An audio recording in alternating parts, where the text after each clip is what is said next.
বন্ধুরা, আমি আবার চলে এসেছি আরেকটা নতুন রেসিপি নিয়ে। তোমাদেরকে দেখাতে চাই।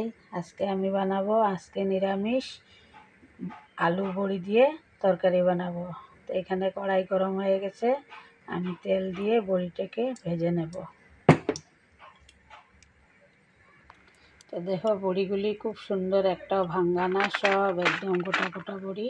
এগুলি খুবই ভালো বড়ি। তো এখন তেলটা গরম হয়ে গেছে, দিয়ে দেবো।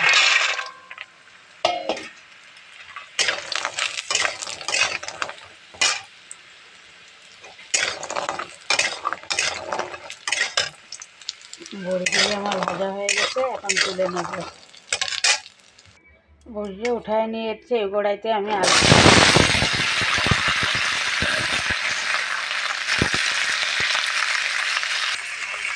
একটু হলুদের গুঁড়ো দিয়ে দেবো। ভেজে নেব। আলুটা আমার ভাজা হয়ে গেছে, এখন তুলে নেব। আমি বেশি ভাজবো না। আমি আলুটা তুলে নিয়েছি। এখন এই কড়াইতে আমি তেল দিয়ে দেব, মশলাটা ভেজে নেব। তেলটা গরম হয়ে গেছে, এখন আমি তেজপাতা, শুকনো লঙ্কা আর পাঁচফোড়ন দিয়ে দিয়েছি। আপনারা জিরাও দিতে পারেন, আমার কাছে জিরা ছিল না, সেজন্য আমি পাঁচফোড়ন দিয়েছি। এখানে আমি কাঁচা লঙ্কা, আদা, একটা টমেটো পেস্ট করে নিয়ে নিয়েছি। এখানে আমি পেস্টটা দিয়ে দেব।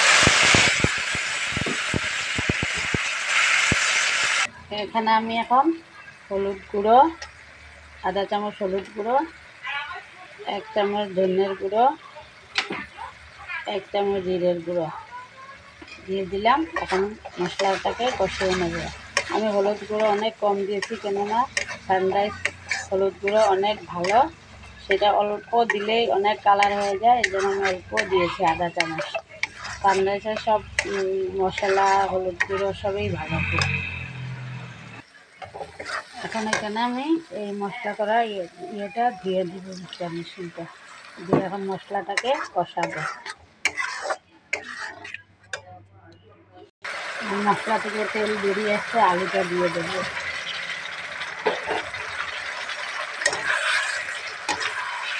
এখন ঢেকে দেবো। আমার এখন কষানো হয়ে গেছে, তেল বেরিয়ে গেছে। আমি এখন গরম জল দিয়ে দেবো।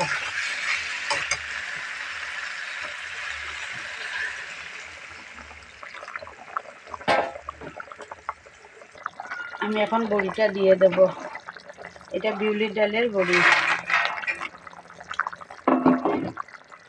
এটা দিয়ে বেশিক্ষণ রাখবেন না, নামিয়ে ফেলবেন, কেন বড়িটা গলে যাবে।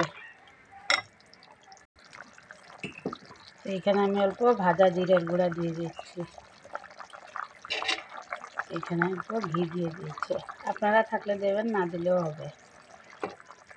আপনারা যেভাবে বানাতে চান, যদি জিরার গুঁড়া ভাজা না দিতে চান তাও দিতে পারবেন, একদম সিম্পলভাবেও বানাতে পারবেন। আমি দিয়েছি কিনা আমি ভেজে রেখে দিই।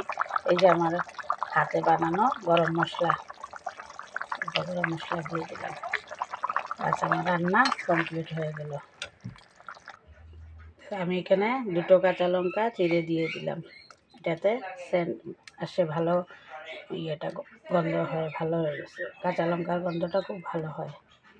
তো বন্ধুরা দেখেন, খুব সুন্দর কালার হয়েছে। আপনারা এটা ইজি করে বানিয়ে খেতে পারেন। যারা একা থাকে, হোস্টেলে থাকে, ছেলে মেয়েরা সবাই এটা বানাতে পারবে, কেননা একদম ইজি। তো আপনারাও এটা বানিয়ে খাবেন আর বলবেন কেমন হয়েছিল। তো রাধে রাধে।